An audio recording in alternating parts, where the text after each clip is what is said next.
Majelis Hakim Pengadilan Negeri Surabaya yang menjatuhkan vonis bebas terhadap terdakwa Gregorius Ronald Tanur dilaporkan ke Komisi Yudisial.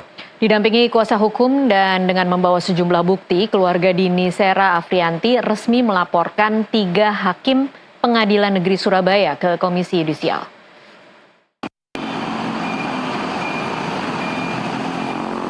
Tidak terima dengan putusan Majelis Hakim Pengadilan Negeri Surabaya, keluarga Dini Sera Afriyanti resmi melaporkan 3 hakim Pengadilan Tinggi Surabaya yang memutus bebas Ronald Tanur ke Komisi Yudisial. Didampingi tim kuasa hukum dan perwakilan Justice for Dini sekaligus anggota DPR RI Rieke Diah Pitaloka mendatangi gedung Komisi Yudisial Jakarta untuk bertemu dengan Komisioner Komisi Yudisial terkait kasus Dini Sera Afriyanti. Mereka berharap Komisi Yudisial bisa memberikan rekomendasi pemberhentian kepada hakim yang menangani dan memvonis bebas Gregorius Ronald Tanur. Dengan syarat kita harus membuat sebuah laporan perdamaian, mencabut perkara dan menganggap ini sebagai kecelakaan.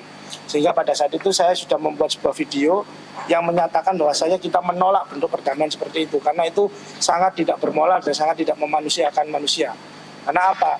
Dia sebagai keluarga seorang pejabat seharusnya memiliki hati nurani. Menyampaikan permohonan maaf itu secara tulus dengan tanpa syarat-syarat seperti itu. Kapan tepatnya itu?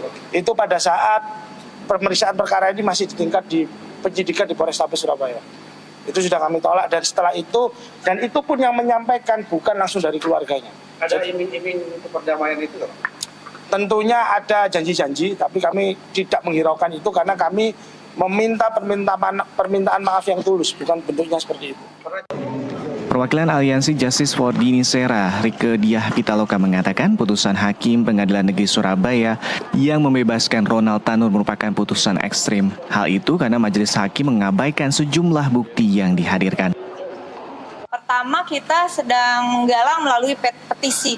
Petisi itu menjadi penting, ada di change.org.